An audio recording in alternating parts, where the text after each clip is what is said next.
En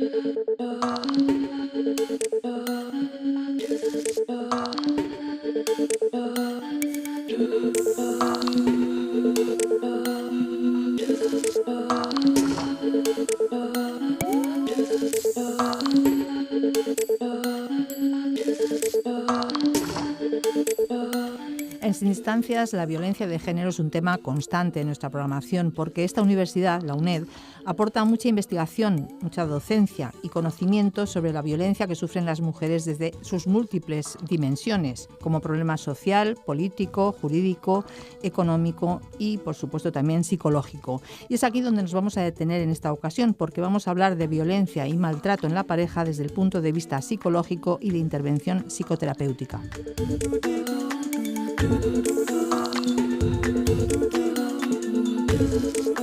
Y tan solo dos datos para empezar que nos dan idea de la dimensión de esta enorme lacra social.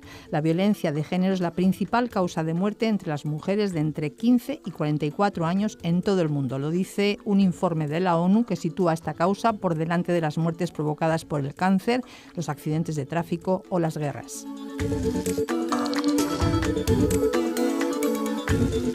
Y otro dato demoledor, 1 de cada 3 mujeres es víctima de violencia a lo largo de su vida, según Naciones Unidas.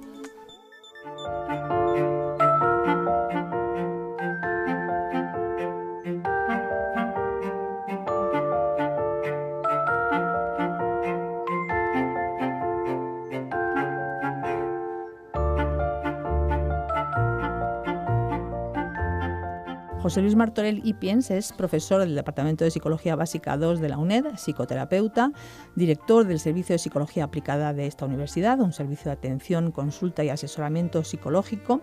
Es director también de la revista Acción Psicológica, autor de libros como El guión de vida o Psicoterapias, escuelas y conceptos básicos. Y además de todo esto, es un gran entendido en música pop, soul y rock. Y buena muestra de ello es la serie de programas de radio sobre psicología y rock que emitimos cada cierto tiempo en este espacio de Sin Distancias, donde unes, José Luis, buenos días, muchas gracias, unes buena música con temas relevantes de la psicología. Y ahí lo pasamos además bien. Eso es. La serie está a disposición de todo el mundo en canal.uned.es, ya aprovecho para decirlo. Y bueno, hoy hemos recabado tu colaboración otra vez para hablar en esta ocasión de violencia y maltrato en la pareja y de intervención psicoterapéutica. Y me gustaría, para empezar, José Luis, que nos definieras un poco las características específicas de la violencia de pareja. Características específicas que supongo que habrá que tener en cuenta a la hora de abordar este tema en consulta.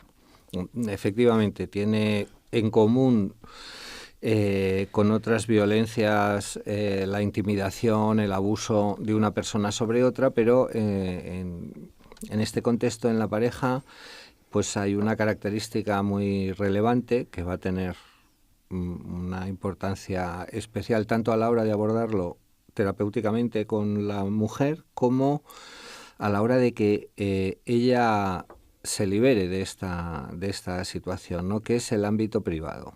Es decir, una característica fundamental, a diferencia de algunos otros tipos de violencia, es el aislamiento que el maltratador hace de su víctima. Este aislamiento, que es un aislamiento deliberado, es un aislamiento que, por otro lado, es interesante de analizarlo, porque puede ser una de las señales que te indican que estás con una persona que es potencialmente un maltratador, antes de que la relación haya quedado establecida como de maltrato, que son los intentos de aislamiento de la persona de su entorno, de su familia, de sus amigos. Esos son indicios importantes, es un indicio a la hora importante. De poder prevenir o de poder estar alerta ante esta situación. ¿Y qué dirías tú del poder que se establece en esa relación entre hombre y mujer, en ese ámbito concreto? Básicamente esa es la cuestión. La cuestión es el poder. Se da con unos ciclos que se conocen como el ciclo de la violencia, que será dentro de la pareja, lo cual como todas estas cosas vistas desde fuera a una persona que no está enganchada en esa situación le parece más claro, el problema es al que está dentro y está mistificado, está confundido y está además intimidado o asustado, ¿no? Ese ciclo de la violencia es un ciclo conocido en donde es un ciclo, por lo tanto se podría empezar en cualquier punto, no es una línea, ¿no? Pero bueno, por empezar en alguno de ellos hay un momento, digamos, de tranquilidad, que la pareja está viviendo un momento de tranquilidad. El primer cambio que hay es lo que define mucha gente que lo ha sufrido como una especie de calma tensa, el maltratador. Es decir, el hombre en un 99,99% o más, esta situación será de un hombre a una mujer, solo esporádicamente y por cuestiones muy, muy específicas es de una mujer a un hombre. Yo creo que esto es importante decirlo porque están saliendo... Muy importante, sí, porque a la vez de que nos vas describiendo todo este proceso, que es muy interesante, a la vez vamos desmitificando cosas y, bueno, a lo mejor desmintiendo falsas ideas. Y una de ellas es esta. Es decir, que claro que efectivamente hay mujeres que maltratan a los hombres, pero con una relación de 1 a 100.000 o algo así, ¿vale? O sea que no, claro que sí. Evidentemente, pues hay mujeres con patologías o mujeres malas, pero no es el carácter lo que se está jugando aquí, sino el poder. El poder históricamente, patriarcalmente, en las sociedades patriarcales lo han tenido los hombres, y cuando se da el maltrato es de hombres a mujeres de una manera apabullante, ¿no? En números. Bueno, entonces estábamos en esta situación de describir este ciclo de la violencia. Ese primer cambio es una calma tensa. Hay algunos gestos que la mujer percibe como inquietantes, pero todavía no ha pasado nada, que después dan lugar a el maltrato en sí mismo, la explosión de violencia que puede ser física o puede ser psicológica. Siempre que es física, además es psicológica. No siempre que es psicológica, además es física, ¿no? Pero vamos, son igualmente arrasadoras, ¿no? Insultos, desvalorizaciones.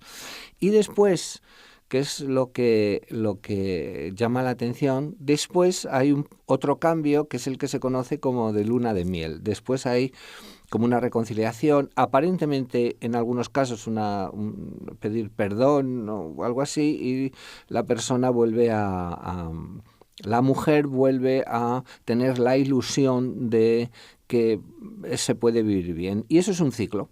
O sea, que lo que se observa es con diferencias individuales, pero es un ciclo que se observa en prácticamente todos los casos de maltrato. Como esto se da en un ámbito muy privado y además el hombre lo que intenta es siempre aislar a la mujer, no hay testigos. No hay testigos salvo cuando hay niños, claro, cuando los niños son también víctimas directas o subsidiarias de esta situación, ¿no? Son los niños que están igualmente sometidos a ese aislamiento y a esa presión. ¿Y se puede hablar también de características específicas de las víctimas?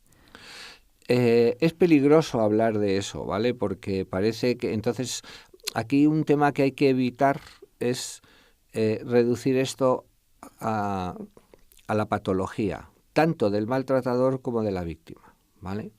Porque entonces estamos hablando de una normalidad y no estamos hablando de lo que es una situación estructural de siglos, en donde algunas personas, un número relevante de personas, pero algunas personas pasan a un maltrato abierto, pero porque la situación estructural lo permite, no porque vivamos en un mundo de igualdad donde algunas personas enfermas hacen esto. Esa no es la realidad, ¿no?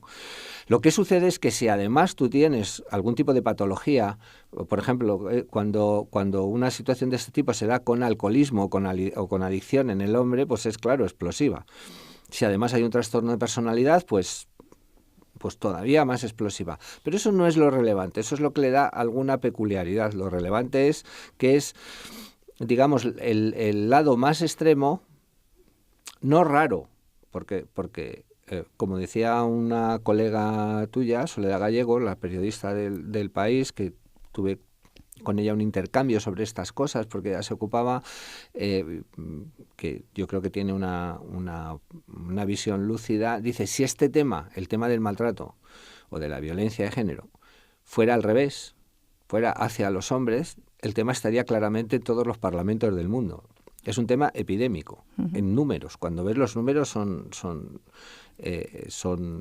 asombrosos, ¿no? Entonces, es difícil, o sea, es peligroso achacar esto a patologías. Digamos, patologías que lleven a la violencia en los hombres o patologías de la mujer que las hagan más susceptibles. Pero las hay. Lo que pasa es que no es eso lo relevante. Lo importante es esa razón estructural, claro, histórica y universal, efectivamente, de la relación de poder del hombre hacia la mujer. Exactamente. Si en esa estructura además yo tengo algún tipo de falta de control de mis impulsos, pues es peor. Y si tú tienes una cierta debilidad personal o una cierta falta de autoestima, pues es peor, pero no es lo más relevante en este asunto. Te hacía referencia a las características de las víctimas porque uno de los elementos comunes es la culpabilización.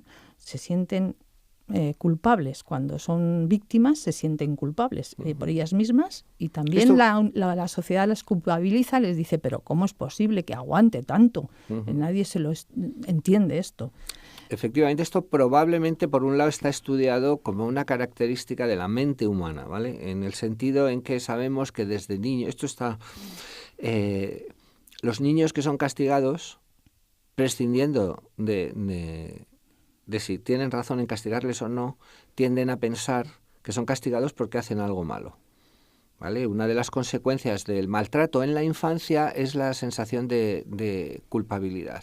Últimamente es muy recomendable, prescindiendo de algunos asuntos publicitarios que a mí me parecen, por otra parte, perfectamente entendibles, pero un libro que todo el mundo conoce ahora y que es un libro muy para los profesionales, para cualquiera, pero para los profesionales de la psicología en este ámbito es fundamental, que es Instrumental de James Rhodes, el pianista, donde él cuenta este no es un profesional de la psicología, es un pianista clásico con una cierta fama, donde él cuenta el efecto que tuvo ser violado de niño, maltratado, con abuso sexual cuando era niño, ¿no?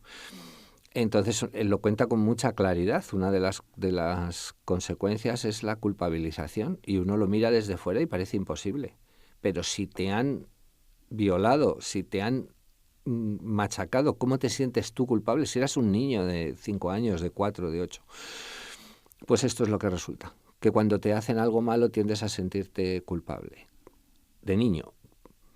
Pero vemos que de adulto también a veces ha habido que tratar el tema de la culpa, por ejemplo, en víctimas de tortura, que claramente no tiene la persona ninguna culpa. Bueno, pues aquí esto se da y la relación es una relación muy profunda en términos de que si soy castigado es que he hecho algo malo. Hay que añadirle que una característica de las relaciones de maltrato por parte del maltratador es la denigración de la víctima.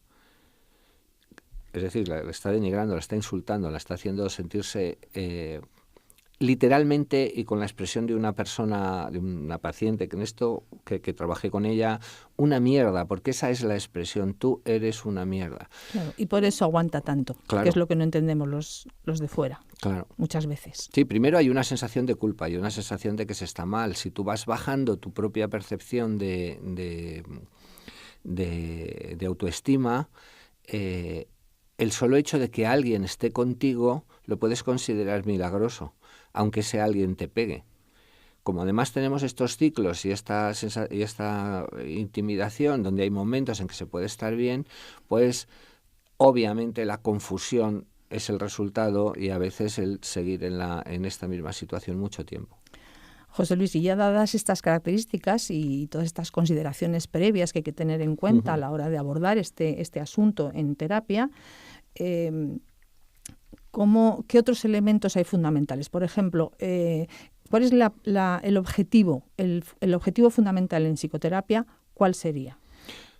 Vale, lo primero para acotarlo es que yo hablo de psicoterapia, es decir, porque ese es mi trabajo, pero abordar el maltrato no es un tema de la psicoterapia solo.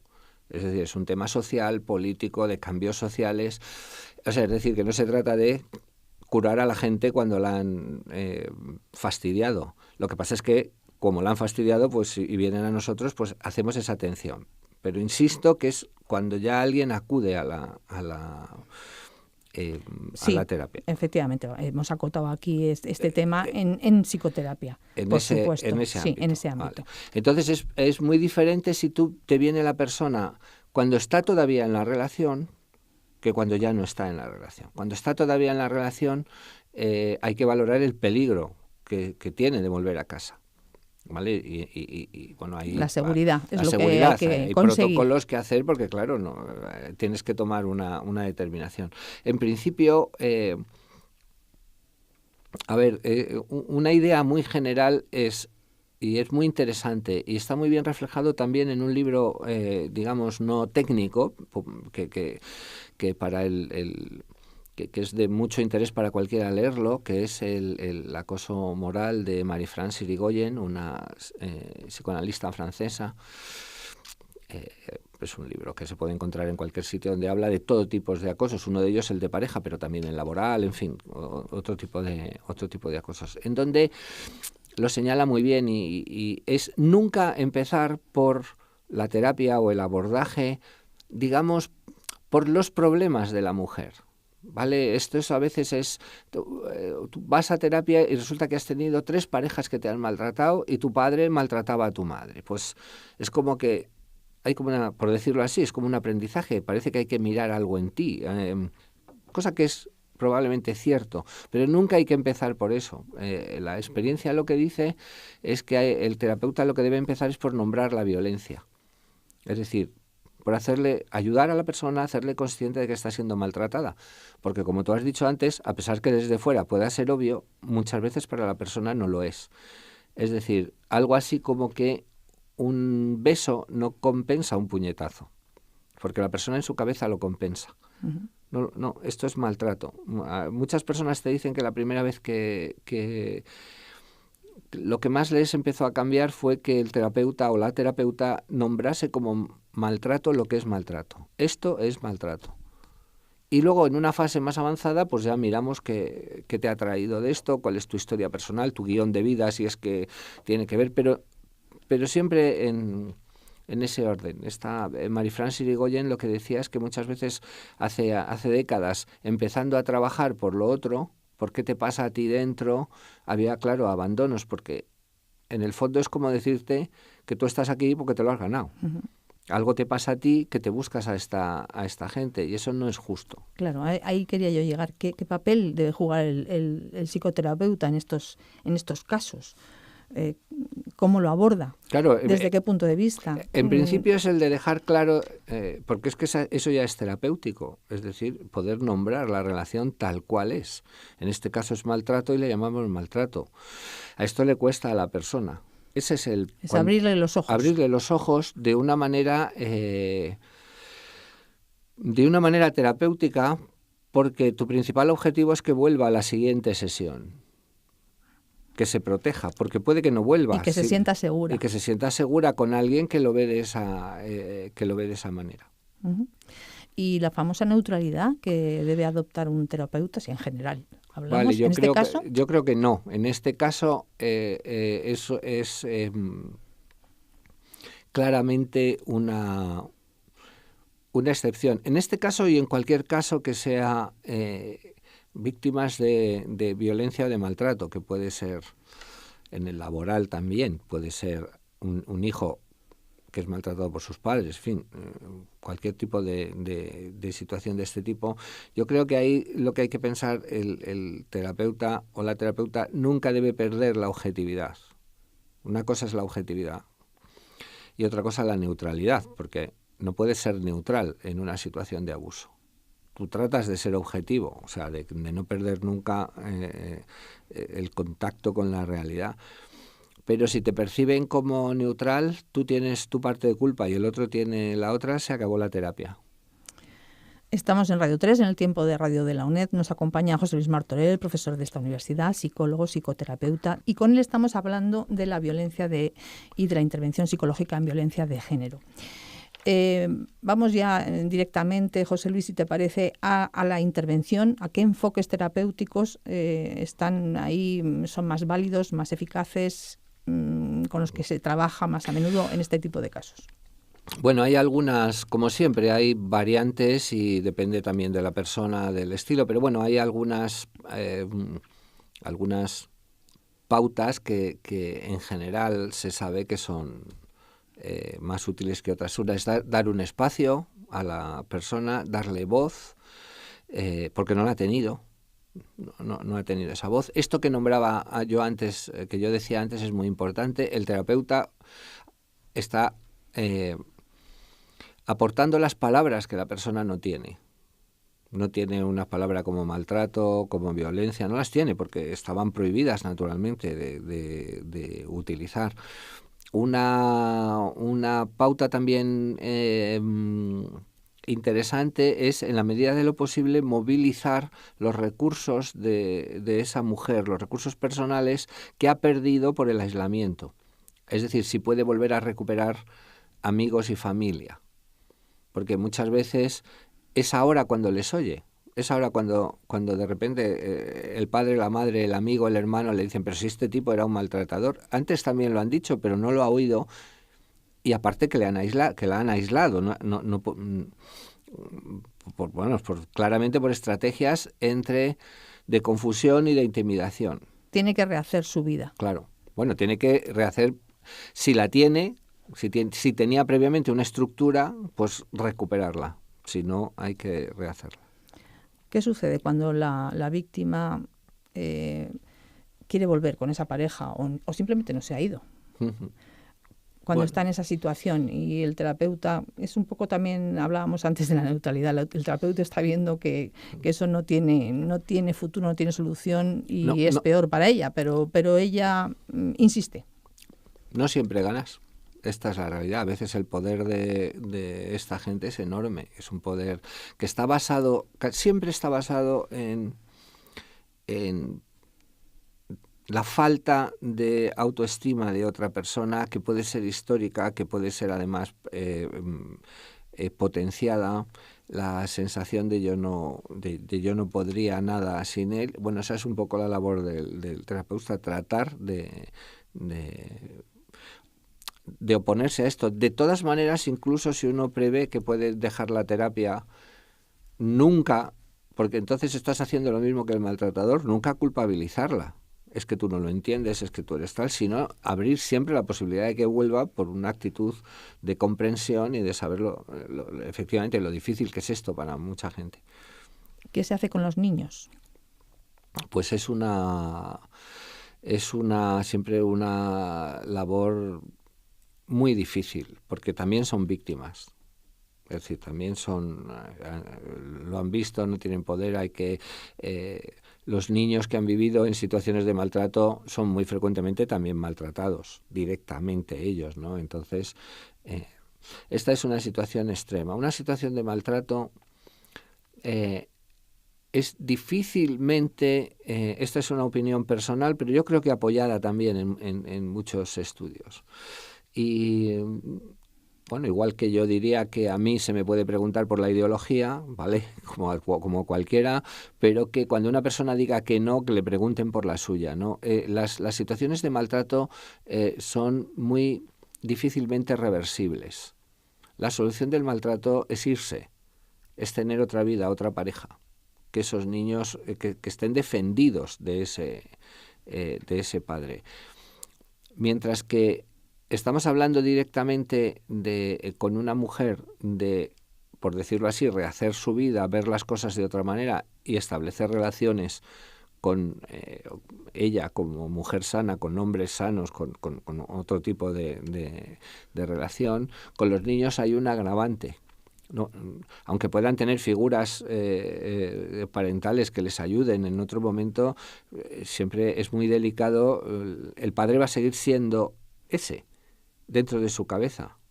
un padre maltratador, un padre que pegaba, o un padre que gritaba, o que les hacía sentir mal.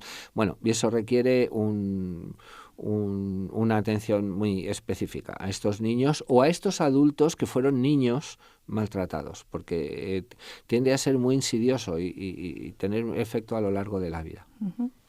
¿Y qué experiencias hay sobre la intervención en agresores? Pues las experiencias que hay es que son de... No, insisto, todo hay que seguir estudiándolo, ¿no? Porque pues son de poca eficacia, de relativa poca eficacia, porque un requisito de la eficacia terapéutica es que tú hagas una demanda, tú sientas que tienes que cambiar algo, el paciente, el cliente, en fin, como le quiera llamar. Y los maltratadores no tienen esta demanda, no sienten que...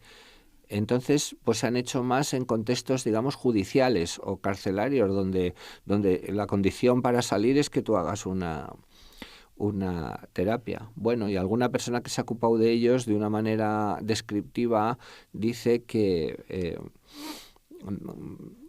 solo lo piden la mitad, después de 3 sesiones van la mitad de la mitad, después de 10 la mitad de la mitad de la mitad, y tienen un beneficio a la mitad de la mitad de la mitad de la mitad. Sobre todo basado en que no se perciben como personas que tienen que cambiar algo. No están convencidos de no se ven como agresores. Aparte que hay, es decir, el que hace agresión física piensa que hace agresión psicológica piensa que no es un agresor porque no hace agresión física. El que hace física piensa que no lo es porque no mata. Y el que mata dice que se le fue la olla un momento, que tampoco es que sea siempre así. O sea, en general lo que se ha observado, hay una falta de reconocimiento personal de la carencia. Con lo cual, hay muy poca demanda en una terapia de que vengo a cambiar, porque no sienten que tengan que cambiar. El hecho es que el impacto psicológico que produce el maltrato en las mujeres es difícilmente superable, ¿no? por ellas mismas. O sea, se necesita terapia, siempre. A ver, lo que se necesita es un cambio social. Hay una línea de cambio social que está habiendo, pero como hemos comentado levemente antes, con una oposición encubierta muy grande. Oía una intervención que ha salido en el periódico, como yo sí puedo hacerlo, yo lo voy a nombrar, una impresentable intervención de Arcadia Espada en los medios y en el mundo contra la huelga útil. Bueno, es decir, que era impresentable y que debía dar vergüenza, ¿no? Sin entrar en el fondo del asunto. Bueno, quiero decir que hay... Sí, que a pesar de la sensibilización que parece ser que estamos avanzando en ese tema y de la visibilización de este problema, todavía es muy recalcitrante. Claro, precisamente por ello, porque hay más cultural, ¿no? Claro, más visibilización y se está hablando más, pues queda más abierta la oposición o el no querer, el desviar la atención, ¿no? Digamos, a temas marginales, puntuales, que no son el centro de algo que es, como comentaba antes, epidémico en términos de números. La Organización Mundial de la Salud en el año 80 y pico, y me temo que eso creo que es el año 80 y pico, dice que la primera causa de muerte o de gran invalidez de una mujer entre 16 y 42 años utiliza ese rango de edad porque es el momento en que has superado la infancia, ya vas a ser un adulto y todavía no entras en el deterioro físico de la edad. Digamos, el momento de mayor sanidad de un ser humano. Las enfermedades tienden a venir después y antes, con más frecuencia. Que el primer factor de muerte o gran invalidez de una mujer en todo el mundo entre ese rango de edad es la pareja, la expareja o un familiar. El padre, un varón. Es decir, un prójimo, alguien muy cercano, alguien que se supone que debería quererte. No un extraño. A la pareja o la expareja, o tu padre, o tu hermano, Bueno, pues si no queremos entender esto, que este es el principal problema, y no las cosas marginales de que se pueda abusar de una posición de acusación y tal, pues es que realmente no queremos entender el mundo tal como es, ¿no? Uh-huh.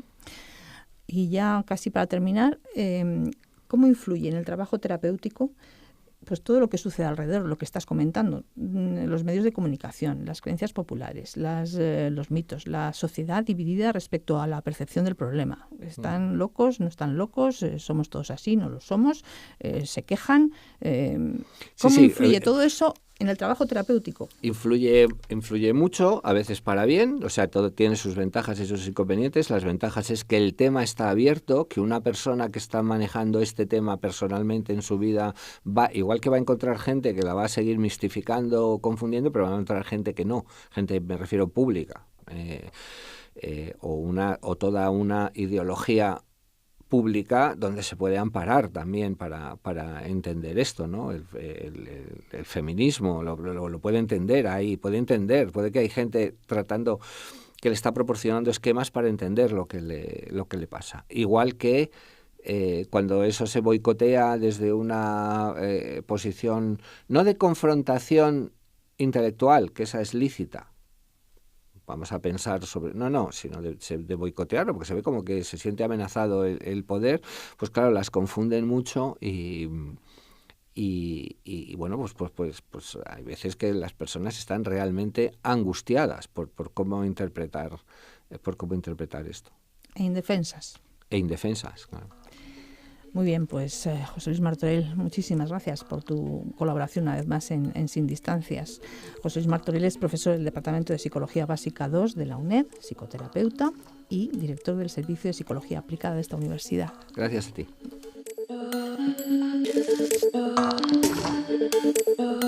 Esta entrevista se realizó unos días antes de las movilizaciones del 8 de marzo.